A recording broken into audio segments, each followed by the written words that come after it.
Blind dates. Back in my wild days, I decided to try internet dating. I could find out their interests and personality traits.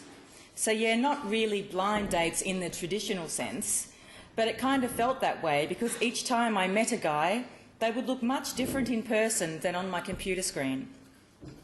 I arranged to meet John at the Melbourne Zoo. My son was just 4 years old at this stage, so I brought him along. I thought this would make the date more casual. We first met in the car park. John pulled up right beside my car, which at first felt a little bit stalky.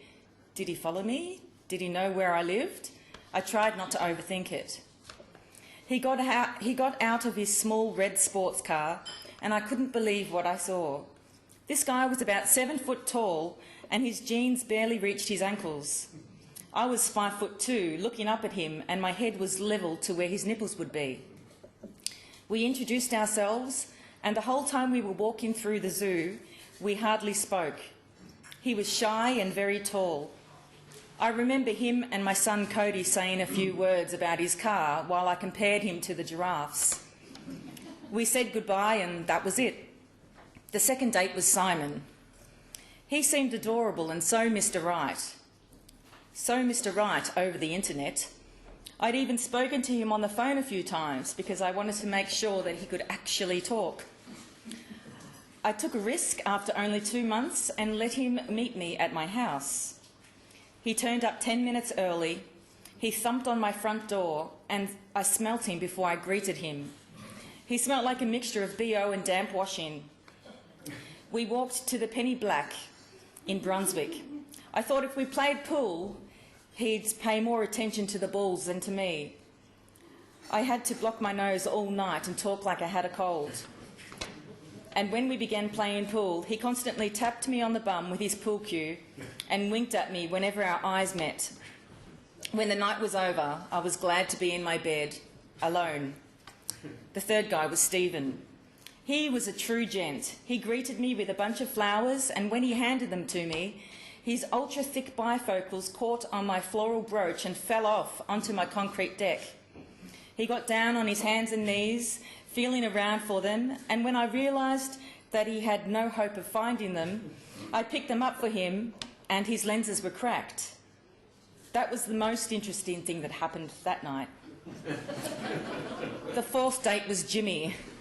I met him on the dating site while I was tipsy. I enjoyed flirting with him. We both enjoyed flirting together. This guy turned up, groped me, and started pashing me as soon as he walked in the door, pushing me in. When I tried to stop him, he was really embarrassed and left so quickly I finished his Jim Beam. Date number 5 was the stockbroker, Adesh. He was Indian and the most handsome guy I'd ever met. I arranged for us to meet up at a zebra crossing in Lygon Street, Carlton. Adesh organised a romantic evening in a classy Italian restaurant on the top level. We walked upstairs to find our table laden with rose petals and a long red candle. Adesh was interested in knowing more about me, and I was the same with him. He was leaving for India the next day for his grandmother's funeral and said he would get in contact with me when he returned. I called the day I thought he'd be back, and I was very tipsy. His flatmate answered, and I laughed and giggled with him until Adesh picked up the other line. Flirting with my flatmate, hey? That's the kind of person you are? I'd done my dash with Adesh. Peter was date number 6.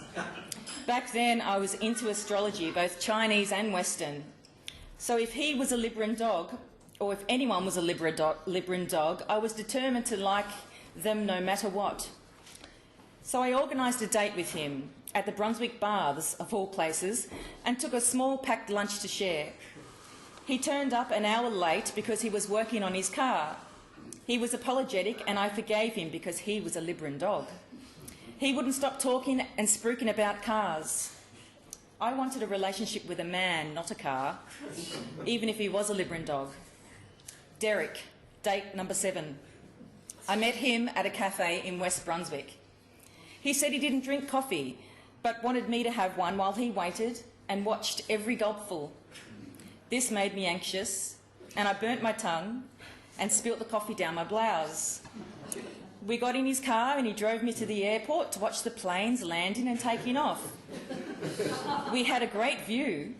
He reached for a picnic basket from the back seat and started eating away at all the delicious food in there.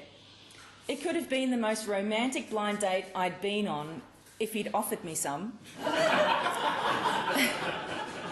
Internet dating didn't work for me, but Facebook did. There, I met a ukulele-playing poet. Thank you.